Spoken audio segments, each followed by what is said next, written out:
Okay, welcome to another episode of the Quadruple D, the show within a show on my podcast. And this time we're talking about Trump the Pirate, our mateys. And we're also going to look at how Nancy Reagan actually helped create the scenario that we're in, and how her story reflects conservative or right wing hypocrisy. And I will look at one of the unique scandals of Charlton Heston and how that issue could be unifying between both traditional conservatives and the far left, to the extent that traditional conservatives even still exist anymore. I don't really know. But let's start with Donald Trump the pirate. In December of 2025, this month, the United States carried out a direct maritime seizure of a large oil tanker near Venezuela's coast. Skipper, a very large crude carrier, or VLCC, because I guess you have to have a name for everything, that had been under U.S. sanctions since 2022 for its alleged role in transporting Iranian and Venezuelan oil through opaque shipping networks. So that's the excuse that they're giving for taking this large oil tanker. So I'm going to sort of pick that apart later on, but for now, we're just going to be looking at why they say they're doing it. So President Trump announced the operation at the White House on December 10th, describing the vessel as the largest one ever seized by U.S. forces and saying it was taken for a very good reason. Well, we'll see about that. I'll get more into that. He refused to disclose detailed operational motives, but indicated the U.S. would likely retain the oil. So, gee, I wonder if that's a possible reason for the whole thing. And the action sharply escalates Washington's already tense dispute with Venezuela's government under President Nicolas Maduro, part of a broader campaign that combines sanctions, naval deployments, and military actions the U.S. frames as counter narcotics and anti terrorism efforts. So I just want you to imagine, just for a moment, how the United States would behave if some country took one of our tankers or whatever, or even just bombed one of our citizens overseas and that sort of thing. Would they just sit idly by and act like it's perfectly normal and perfectly legal? No, I'm pretty sure they wouldn't, right? So here's how the seizure unfolded. U.S. authorities assert the Coast Guard, supported by the Navy, executed a warrant issued by a U.S. federal judge to seize the skipper in international waters off Venezuela. So I don't know how that could be legal and how that could be a common thing. Do judges now say, okay, we're going to give you permission to steal this ship? Is that something that U.S. federal judges now are going to start doing regularly? I've never heard of that before. So if you've got a view about that, you can let me know about that in the comments. Has this happened before that a judge somewhere in the United States said, "Oh yeah, you can take that large vessel, you send in the Navy, send in the Coast Guard." So, armed personnel from helicopters fast roped onto the ship and history was made. So, this is definitely a big historical moment. And I don't know about you, but I'm sort of tired of all these big historical moments happening, and very, very few of them seem to actually be any good. They're like bad historical moments being made. And according to oil industry tracking data and state oil company records, the tanker had left Venezuela's Jose terminal in early December, carrying roughly 1.8 million barrels of heavy Venezuela crude, about half of which was reportedly tied to a Cuban state importer. And according to the Business Standard, independent maritime or marine trackers also documented that the ship broadcast misleading location signals before the US move, a tactic sometimes used by so-called shadow fleet vessels trading sanctioned cargo. So I guess now that means you can just take these ships, you know, I guess, according to this logic. So, for context, Venezuela's oil, especially its heavy, high sulfur grades, is harder and more expensive to refine than lighter crude, but U.S. Gulf Coast refineries are among the few globally built that process such grades efficiently, giving heavy crude a distinct but controversial market value. And this detail is based on general energy market analysis. And I don't think that's been a Trump talking point that he's gone over in public. And it's a really interesting topic, these sanctions, the shadow fleets, and geopolitical power. But let's not forget that this is basically an act of piracy. You know, if a poor person does this, they're known as a pirate and they are demonized for it. Doesn't matter what their motivation is, what their their stated defense is, what political alliance they would have. If they are an independent actor, if they're not represented by the US government or something like that, well then they're considered a rogue agent of some type or a criminal. The skipper was sanctioned by the U.S. Treasury in 2022, then under the name Adisa, for its alleged involvement in transporting oil that benefited Iran's Islamic Revolutionary Guard Corps and Hezbollah, though public evidence linking the vessel to terrorism financing is limited and often based on opaque intelligence assertions.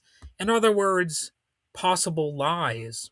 So keep that in mind. This is a government that has lied about just about a billion different things. So I don't think you should take them at their word when they make assertions like that. So, this ship and many others operating in Venezuelan oil waters form part of what maritime analysts will call a shadow fleet. So, what is that? Older tankers registered under confusing flags, often switching identities or hiding location data to avoid sanctions and inspection. So, according to some trackers, over 80 tankers were loaded or waiting to load in or near Venezuelan waters on the day of the seizure, including more than 30 subject to U.S. sanctions, highlighting how widespread the uh, phenomenon is and contentious this shadow trading has become. And keep in mind, this is also a convenient excuse now that the U.S. could use to just hijack any boat or bomb any boat that they want. It's a it's a free for all out there, and keep in mind that this could also be something that other countries will use as an excuse to engage in similar behavior, including possibly against the United States. Although, of course, a lot of countries would be afraid to do that because of the power imbalance. So, this incident illustrates how state power protects capital and resource flows by invoking law enforcement and military force. Sanction regimes themselves are tools of economic coercion. They extend state jurisdiction globally, or at least they're intended to do that. They punish extraterritorial trade and justify enforcement actions far from a nation's traditional territorial waters. Although, other countries, they're expected to stay within territorial lines, but the United States, it's a free for all. We can go out there and do whatever we want with any rationale we want. There's no evidence required, no due process, nothing like that. And of course, I mean, they want to demonize Iran, the country of Iran, but there are other countries that the United States is allied with who have horrible human rights records and who commit crimes all the time, but they're considered allies for some reason, so we're fine with that. And Venezuela's response, they're raising concerns about the piracy and resource sovereignty, of course. So they condemned the seizure as blatant theft and an act of international piracy, accusing the U.S. of revealing that its long campaign against Venezuela's government was really about access to oil and control of strategic resources. And Venezuela's foreign ministry framed the incident as evidence that U.S. policy has always focused on its natural resources, not human rights or democracy. And that's quite right. I can't disagree with them on this one. So, from this view, the seizure isn't just a law enforcement operation. It's not just a law enforcement thing, but a forceful extraction of a weaker nation's resource wealth, justified under the guise of sanctions law, a regime maintained by U.S. executive power, not by any neutral international legal authority. And critics like myself would also point out that the U.S. military presence around Venezuela in 2025 was the largest in the Caribbean since the Cuban Missile Crisis and included airstrikes on vessels labeled as drug traffickers. When the strongest military power enforces its own economic restrictions with commando tactics, it blurs lines between law enforcement and military coercion. Of course, those lines are typically already blurred, but now this just intensifies that blurring all the more. And the wider impacts and reactions are, of course, going to be felt. The seizure unsettled global energy markets, pushing oil prices modestly higher as traders priced in possible export disruptions, according to Reuters News. And analysts have also warned that such aggressive actions could discourage third party vessel operators from loading Venezuelan crude, potentially slowing exports further, according to the business standard, but also kind of according to common sense.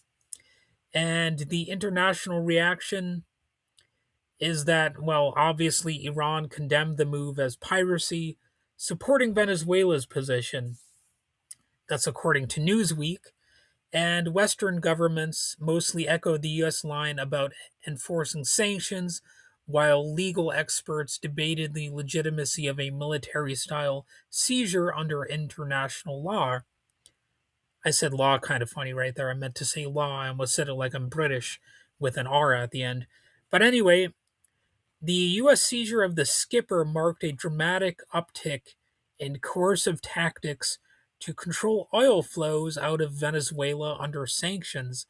The operation illustrates how economic sanctions backed by naval and paramilitary means can amount to resource expropriation under the guise of law enforcement. So, this is being done, this theft is being done in the name of law enforcement. That is a classic fascist move. Government lawlessness in the name of the law. That's that's how all of these authoritarian things are carried out. You just say that something is done in the name of law and order, and you can basically get away with anything and everything under the sun. Doesn't matter how egregious it is, doesn't matter what the rationale is.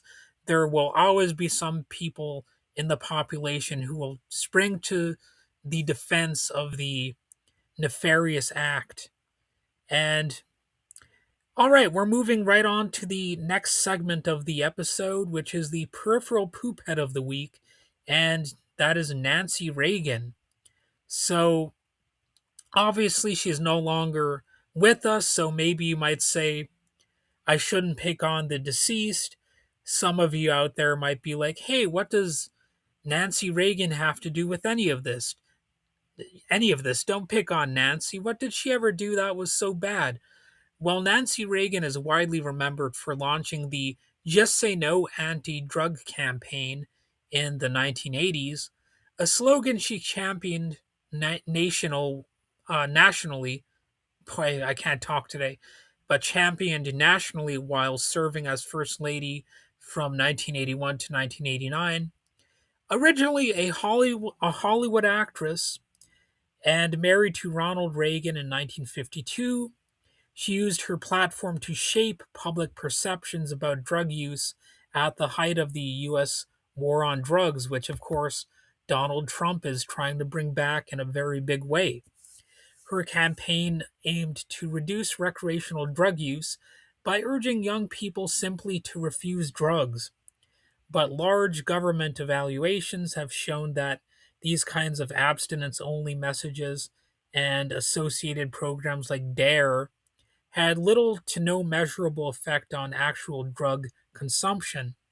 Some studies even found that participation didn't make youths less likely to use drugs and might have actually backfired in certain cases.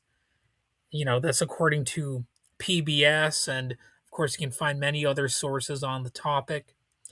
And, you know, th- there's also the fact that if you paint something as being bad, you kind of make it sound cooler, and you might make some people more likely to do it because of the whole rebellion thing. Some people they think it's cooler that the government when the government says that you shouldn't do something, they're like, well, screw you, I'm going to go ahead and do it. So that's how it backfired. Again, in certain cases. Now, I myself have I only have been high like once or twice in my entire life. And that wasn't because of the DARE program or anything like that. It's because, well, I was kind of raised in a way that discouraged me from getting high or getting drunk or anything like that. My parents both drank alcohol, but nevertheless, something about my upbringing kind of prevented me from becoming either an alcoholic or a regular drug user.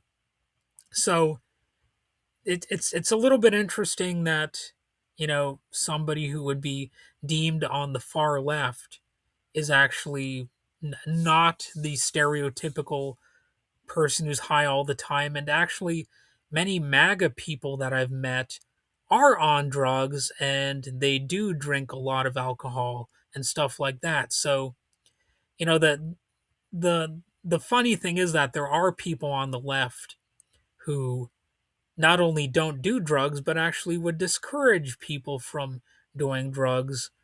And I don't really consider myself a straight edge person per se, because that sounds too much like a political movement or something like that. But my point here is that the reality about people on the left is that we're actually not all fitting the stereotypes about leftists. The Republicans would have you believe that we're all out there getting high and getting drunk all the time, and that we just just lead lives of complete debauchery. But of course, the fact is that we're individuals. We all have different life paths, and a lot of Republicans are complete and utter hypocrites, as I've highlighted many times on this podcast. So, okay, more on Nancy. I feel like I might have got sidetracked, but I wanted to sort of have a real moment here with you. So the simplistic just say no rhetoric didn't just fail to address why people use drugs, it also helped justify a militarized expansion of policing and sentencing laws with profound consequences. During the Reagan years, Congress passed the Anti Drug Abuse Act of 1986, which massively increased funding for law enforcement and introduced mandatory minimum sentences that disproportionately punished black and brown communities. especially for crack cocaine versus powdered cocaine offenses. Sorry, that's well documented, and you know you can find that in the rhetoric. They tend to demonize crack cocaine more often than powdered cocaine, even though there is practically little to no difference between the two. There might be none, as far as I know. And the result was an explosion in incarceration. The number of people imprisoned for nonviolent drug offenses climbed sharply throughout the 1980s and 1990s, with Black and Latino people arrested and imprisoned at dramatically higher rates than white people. And from this perspective, particularly if you're looking at abolitionist or, you know, critiques of the state, the policies weren't neutral public health measures. They were tools that expanded carceral power over marginalized populations under the guise of protecting society. And in practice, the anxiety and moral panic built by political leaders like Nancy Reagan made it easier for the state to justify invasive policing, zero tolerance school discipline, racial profiling, and militarized responses to drug trafficking. And research indicates that billions continue to be spent annually on punitive drug enforcement in the US, with millions of arrests for minor drug offenses, despite rising overdose deaths and ongoing public health crises. So, this legacy of the supposedly perfectly innocent Nancy Reagan, it really shaped contemporary politics. Authoritarian leaders, including, yes, Donald Trump, repeatedly draw on drug war rhetoric to justify aggressive domestic and foreign policies. So, of course, there's the recent seizure of the large Venezuelan oil tanker, claiming violations of sanctions and framing the action as part of a fight against illicit networks tied to narcotics, a move condemned by Venezuela as international piracy. And as I suggested, that is an accurate thing to say. And many view this not as a genuine drug interdiction, but as a pretext for broader geopolitical coercion and resource control.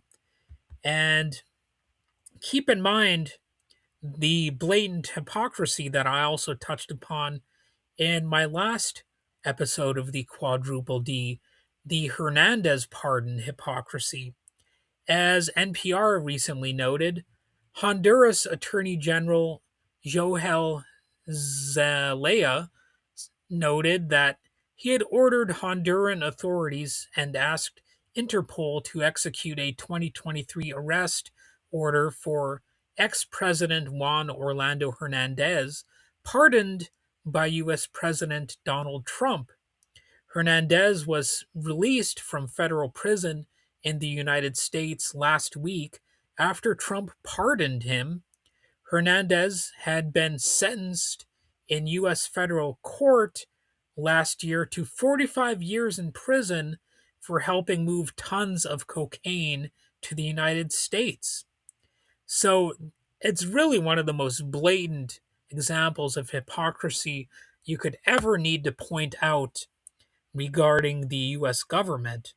Here's somebody who was busted and actually sentenced to 45 years for trafficking cocaine into this country, and he was pardoned, and that's happening while the US government and the president is clearly bombing these boats while claiming they're battling drug trafficking. Could you really think of a greater hypocrisy? Well, I'm sure maybe you could hypothetically, but this will do the trick if you're looking for one of the most clear examples of it. And you could read more about that NPR piece, or you could read more about the facts in that NPR piece It's titled Honduras Seeks Arrest of Ex-President Hernandez After Trump Pardon. So, under Trump's administration, the U.S. military has also carried out airstrikes on vessels in the Caribbean and Pacific, as I've mentioned, purportedly to stop drug trafficking, killing dozens without a formal declaration of war or clear evidence linking targeted groups to narcotics flow. And these actions mirror historical patterns in the drug war, using the threats of drugs to legitimize ever expanding violence and state power across borders. So, domestically, Trump and other hardline politicians continued to leverage drug hysteria and demonize immigrants and minorities, portraying them as sources of criminal threat and justifying heightened border enforcement and punitive immigration policies. So, from a more critical lens, these narratives serve to consolidate centralized authority and suppress marginalized communities while obscuring the socioeconomic roots of drug use and migration. It's used to just pick on these poor people. And yes, most of the time they are poor. And if they're not poor, well, one of the ways they get to not be poor is by actually turning to the black market. That's what happens when you marginalize people. You give them few alternatives in some cases other than to join the black market. And that could happen across racial lines. So that there are, of course, white people who do end up with these drug gangs, or whatever you want to call them. And it's just a general social phenomenon that if you push people uh, to the brink and you give them few opportunities other than the black market, well, what are they going to do? Of course, they're either going to try to escape their condition uh, by fleeing the area, or they're going to resort to criminal means in a lot of cases. So it's worth noting that while the Reagan era did coincide with some declines in certain drug use statistically, historians and public health researchers generally caution that those trends are not causally linked to simplistic slogans like just say no. Drug consumption ebbs and flows are due to many different factors like economic conditions, availability, and global markets, not merely public service announcements. So, the idea that that publicity campaign really was successful has been largely disproven. And Nancy Reagan's anti drug crusade helped embed a punitive, fear based approach to substance use in U.S. policy and culture, and that framework has been repurposed by authoritarian figures like Trump to expand militarized enforcement domestically and internationally, often at the expense of immigrants and, racial communities and basic civil liberties, of course. So the drug war has expanded as much as possible into a war on other people, including non-drug users. And from a critical perspective, the real war has been less about drugs themselves and more about power, control, and the expansion of state coercion, often ironically by these Republicans who consider themselves to be small government conservatives. Well, they're not small government for for any reason, really. They're constantly expanding the size of government. They just want it to be big government for the rich and by the rich. So they will cut taxes and use the government to prop corporations up through subsidies and whatnot, corporate welfare and all that kind of stuff. But they'll claim that they're actually for small government, which is 100% laughable. And if you want some additional Republican hypocrisy involving Nancy Reagan, Consider that Nancy Reagan and her mother were both married and divorced multiple times, and Nancy's godmother, who is named Alla Nazimova, was a Russian American who was bisexual. So you have a multinational godmother and somebody who was technically LGBT, back in the day before that was even more accepted than it is now.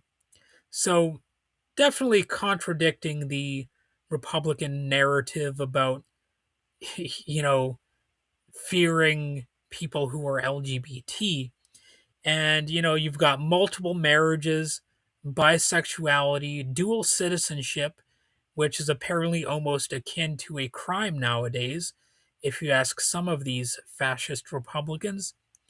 And, it's just another example of the Republican hypocrisy that just never ends. You can find endless examples of it. And in addition to being an actor herself, you're supposed to hate the Hollywood elite, but Nancy Reagan also grew up around Hollywood personalities like Katharine Hepburn and Spencer Tracy. So, that kind of doesn't vibe too well with these Republican hicks out there who hate Hollywood with all of their heart, and yet you have these Republicans who are certainly linked to Hollywood, like this actress named Seizu Pitts got Nancy Reagan her first acting job, and she even dated men like Robert Stack and Clark Gable for a time. Nancy Reagan did. She was also apparently at one point somehow on the Hollywood blacklist, so they even accused her of communism or something like that. And she actually met Ronald Reagan when she was trying to get her name removed from that list. So that's a little bit ironic, too. And Ronnie Reagan divorced as well. He was originally married to Jane Wyman, despite all the modern Republican overemphasis on keeping marriages together and all that nonsense. Both Nancy and Ronald Reagan had multiple marriages. Their daughter, Patty Davis, is actually more liberal. She is an anti nuclear activist who once posed for Playboy, and their son, Ron Reagan, is famous for opposing the majority of his father's political views and is an outspoken atheist activist. Their daughter, Maureen Reagan, was more aligned with her father, but was actually pro choice. And of course, she was also married multiple times. Notice a pattern here regarding the supposed sanctity of marriage that so many conservatives will babble on about. It's a convenient talking point for Republicans, but not convenient enough to actually abide by their own implied rules. And adopted son Michael Reagan is a right winger who contributes to Newsmax, and so on and so forth. So, the entire Reagan family is a bit of a political dynasty with deep Hollywood connections, and Charlton Heston wound up becoming a major supporter of the Reagans. So let's delve into that character next. So he is the fetid fever dream flashback of the week. Charlton Heston didn't have a personal scandal in the sense of hidden crimes or exposed wrongdoing. The main controversy tied to him is political. His leadership of the NRA, or the National Rifle Association, and his stance on gun rights, especially around the time of the Columbine shooting in 1999, is actually kind of an interesting thing to get into. So, the controversy in plain terms: Heston was already a respected actor and, to be fair, a former civil rights marcher when he became NRA president in the late 1990s. After Columbine, the NRA held its annual meeting in Denver only days later, Many people felt the organization should have canceled or moved it, but Heston gave a speech defending gun rights and criticizing politicians who he believed were exploiting the tragedy. Of course, he wasn't, but it was everybody else who was. And that decision told the meeting and his role in it became a defining public conflict that kind of helped diminish the role that people saw of the NRA, in terms of the moral high ground. And Michael Moore's Bowling for Columbine later amplified the critique by portraying Heston as insensitive. Moore's editing choices have been debated for years, but the controversy itself was already well known. So you can't really pin this all on Michael Moore, though the Republicans really try to do that. And, you know, interestingly enough, the NRA is a centralized power block. So there is room for agreement here between what I'll call the moderate conservatives, if they still exist, and people on the far left, including actual anarchists. So I'm going to give some food for thought here.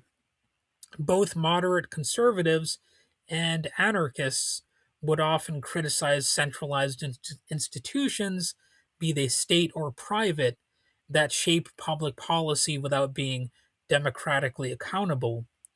So under that lens, Heston isn't the core issue. He's a public symbol for a large lobbying organization that channels money and political leverage to protect its interests. So the controversy isn't just Heston's choice, it's how the NRA uses spectacle and identity politics to maintain influence, with part of the spectacle being Charlton Heston and his Hollywood history. And the state corporate framework around firearms is interesting too. So, traditional small government conservatives, who probably do still exist out there somewhere, and those goofball anarchist types who support self defense and skepticism of state power, they would, you would think, tend to reject corporate capture and industry driven politics. The modern gun debate in the US is tied to manufacturers, marketing, and state legislation. So both conservative, you know, uh, small government conservatives and anarchist types might argue that the scandal shows how a supposedly grassroots freedom movement is actually intertwined with corporate interests that benefit from polarization and actually have expanded the power and strength of the government. And the use of tragedy in political theater is also interesting here. The anarchist types and traditional small government conservatives you would think would be critical of institutions that turn human suffering into mere propaganda, whether they're state actors or advocacy groups.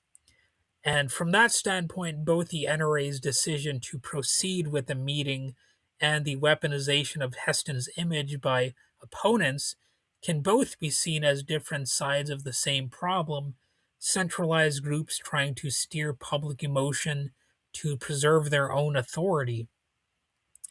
And individuals become symbols instead of participants.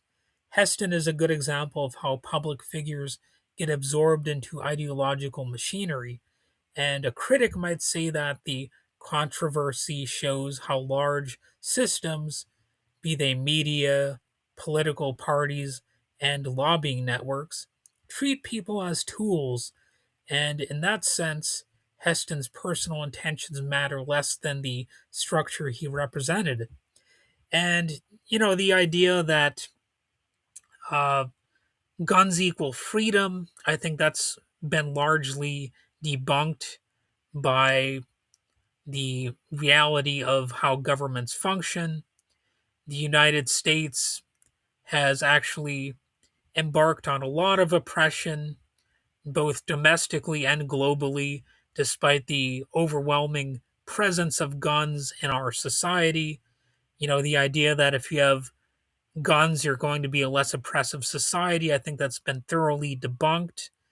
The the idea is laughable, and it becomes even more of a joke if you consider that even more dictatorial countries than ours, traditionally, like North Korea, well, North Korea actually floods the world with illegal weapons, and they most certainly end up in the hands of, criminals. The interesting fact that nobody, even people on the left, rarely ever talk about is that North Korea is actually benefiting from illicit arms trades. And you would think that more people would bring that up in these silly discussions about how guns supposedly equal freedom, and if you have more guns, then dictators are necessarily going to be thwarted. Well, that's not necessarily true. And in fact, if anything, it gives more ammunition to these authoritarian leaders if they have an armed population, because then they can justify crackdowns whenever violent crime has some sort of surge. So, anyway, that's about it for this episode. Hopefully, you found it to be food for thought, and my voice is starting to get scratchy. My throat's getting sore, so I'm going to call it a day and have a good day yourself. Enjoy whatever activities you've got going on, presumably, so long as they're wholesome activities.